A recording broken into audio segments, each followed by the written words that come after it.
What if I told you that a kid in high school that grew up in the spotlight could one day be a part of a championship contender? Well, I'll tell you right now, this might just be the case for the Minnesota Timberwolves. With the most recent acquisition for the Minnesota Timberwolves being LaMelo Ball, it adds a whole new dynamic to what they have going on in Minnesota. Adding somebody who's been in the spotlight ever since they were in high school and even middle school, I think certainly adds a different aspect of things. Not only fans, we're going to see people from Charlotte come over and watch games in Minnesota, something that I would argue both fandoms never really came across and watched. I as a Timberwolves fan personally, was never going to go watch a Charlotte game specifically. Maybe Charlotte fans were going to come over and watch Anthony Edwards play on television. Maybe it was a League Pass team for them, but I feel like those fans, if they were choosing a League Pass team, might not have chosen a team with just last season having Julius Randle. But now that we've gotten over the fact that, yeah, he was a high school phenom, and yeah, he played varsity in middle school, well, a lot of people, I mean, Austin Rivers was a high school phenom. No disrespect to my guy, Austin Rivers, Timberwolves legend, but there was a lot of high school phenoms. We've seen time after time after time that these high school phenoms doesn't necessarily mean that you're going to be an all-star in the NBA or even make it to the NBA. I mean, think about Harry Giles. No disrespect to him, right? He made the NBA, and that's more than I can say and more than just about everybody else can say. But he was a high school phenom and a guy going into college that a lot of people put a lot of expectations on.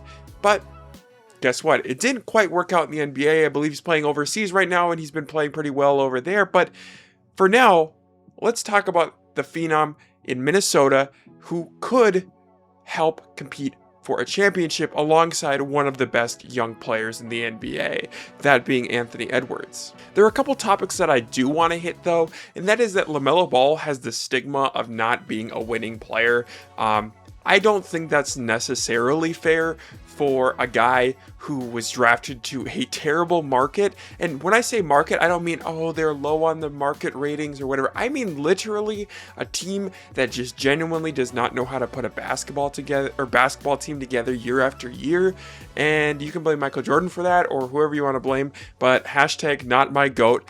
But I will tell you right now that that was not a position for LaMelo to change a culture, and I will tell you why. And that is because for a culture to change, the culture has to be ready to be changed. Charlotte has never had that. It's starting to kind of turn the page, and this is why it's interesting that Charlotte would even trade LaMelo Ball in the first place, because they had such an immaculate turnaround just last season, and they decide to, hey, let's get rid of our franchise point guard, some say, or let's get rid of Miles Bridges, who obviously most NBA fans don't like, me included, for off the court reasons. But as a basketball player, he's solid. He was a piece to this team for quite a few years now, and to see these two players that had been staples on your franchise leave as soon as you see some sort of success, which I wouldn't even necessarily call success, making the play-in, but you had that miraculous turnaround just this past season. So it is kind of confusing to me as to why you would trade these players, but as a Timberwolves fan and for the Minnesota Timberwolves, you gotta take advantage, right? If I were to be here and tell you just last season that I have Naz Reid, a guy who's going to be a perennial 6 Man of the Year candidate, and, you know, some pick swaps and a first round pick, what do you think I'm going to get? Well, I'm going to be honest. I didn't think I was going to be able to get anything too crazy, right? I think that getting a starter for Naz Reid would have been huge, right? I mean, Naz Reid could have started, and he was in line to start after trading Julius Randle, and that's no disrespect to him, but getting a real quality proven starter would be huge. But to get a guy who is a all-star, a guy that fits the needs of the Timberwolves perfectly, and a guy that can help Anthony Edwards reach that next level that a lot of people, hey, is that in there, right? Is it in there for Anthony Edwards? And a lot of people do think it is. I personally also think it is in there for Anthony Edwards. And what do you do? How do you change this dynamic for the Timberwolves so Anthony Edwards can go on and potentially win an MVP, win these next, let's say, 4 or 5 seasons when his prime is fully fleshed out? You go and get a point guard who can take pressure off him so he's not being double teamed every possession like we saw in the playoffs. And hey, that's going to be huge, right? Having a guy like Anthony Edwards be able to have isolation possessions, or at least have a guy maybe a little more sagged off as a second help defender, it's going to be huge. It's going to open up more opportunities for him, both at the three-point line extended, as well as him being able to drive. As we know, he's lethal from both, right? And he's also a solid mid-range shooter. He bumped up his numbers last year when one of the biggest question marks was, hey, can he improve his shooting from the mid-range territory? And he did so. So this is huge for the Timberwolves. Him being able to open up his 3-level scoring ability even more than what we saw this past season is huge, and that's why you go out and get a guy like LaMelo Ball who can stretch the floor and shoot. And I understand the concerns, right? We'll watch film and we'll watch games and we'll look at numbers and we say, hey, LaMelo Ball, field goal percentage-wise, is not that great. He doesn't shoot that particularly amazing within the three-point line, and a lot of that is due to, let's just say, bad takes, right? I don't think he's a particularly great finisher, and the numbers say it, and the eye test would tell you he's not a great finisher, but I also think that having a team around him that can put him into the positions to where, hey, now we can attack this closeout, right? We know how to get places, have a pick and roll between him and Rudy Gobert, get him going downhill, maybe hit downhill and maybe hit Jay McDaniels in the corner or whatever the case may be. See what Anthony Edwards is doing, if he's posting up or maybe cutting, right? We have these options. Now, to be honest, I think that Anthony Edwards becoming a bigger cutter would be huge for the Timberwolves this year. He's shown aspects in the past that he can be a decent cutter, but it's never been a full-blown consistent thing, and I think that's something that could expand this Timberwolves potential as an entire roster, right? Because we have that 3-level score in Anthony Edwards, but what do? We need to get him easy buckets, easy possessions, right? Cutting, things like that, gonna get him easy buckets. I'm interested to see the two-man game between LaMelo Ball and Anthony Edwards, simply due to the fact that, hey, as we're discussing, LaMelo Ball is an immaculate passer, one of the probably top 5 playmaking point guards in the entire association, which is huge for any team, right? To have a playmaker who can do just about anything on the floor when it comes to passing, right?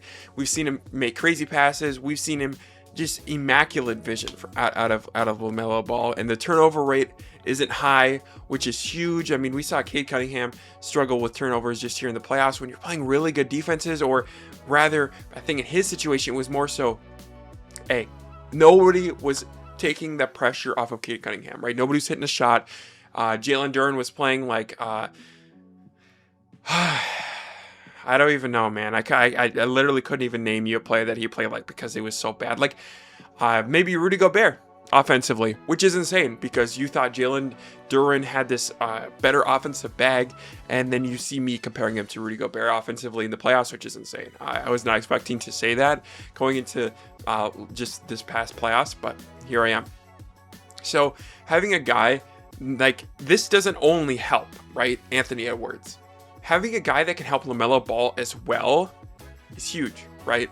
Both of these players are guys that like to be on the ball at times, but Anthony Edwards shouldn't be on the ball at the rate that he was last season, pushing prime James Harden numbers with the Houston Rockets, which I never thought, Anthony Edwards was going to get to that level. I thought, hey, we're going to get a guard here. We're going to get a point guard eventually in Minnesota that can take some of that pressure off of Anthony Edwards, establish a foundation, set the floor. And we saw it with Mike Conley for a little bit, but I got a ton of love for Mike Conley, right? Last year he was washed, he was old, and now he's with Boston. And even in previous seasons when he was contributing to a winning team and culture here in Minnesota, he still didn't have that extra step or two that we did see even in Utah, right? So I think having a guy that's on the same timeline as Anthony Edwards that can do the same things that Mike Conley did in terms of setting the table, but also being able to stretch the floor is huge.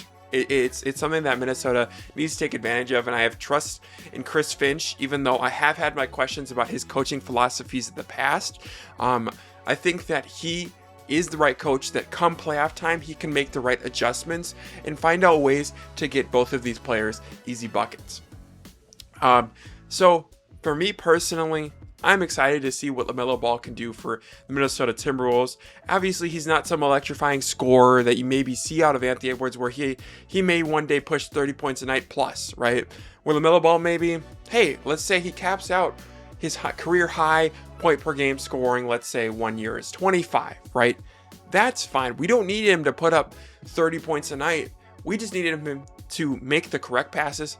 We need him to set the floor, facilitate the offense, and get the ball to the correct spots. And I think that he's the perfect fit for this Minnesota Timberwolves team, who did struggle when other teams were double teaming Anthony Edwards because offense wasn't coming from anywhere. Julius Randle was not helping at all for this Timberwolves team. Unfortunately, just last year or 2 years ago, I guess, Julius Randle was decent in the playoffs. Last year, it was not the case. So I'm truly excited to see what LaMelo Ball can do here for the Minnesota Timberwolves.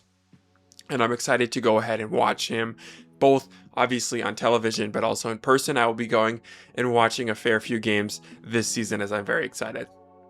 But let me know in the comments down below, do you think that the Minnesota Timberwolves have a real chance at winning a championship? Do you think that this high school phenom can go out here and prove that he can be a winning player with Minnesota this year? Let me know in the comments. I'd love to hear it. But anyways, it's been your boy Jelson. Please remember to like, subscribe, and I'll see you in the next video. Peace.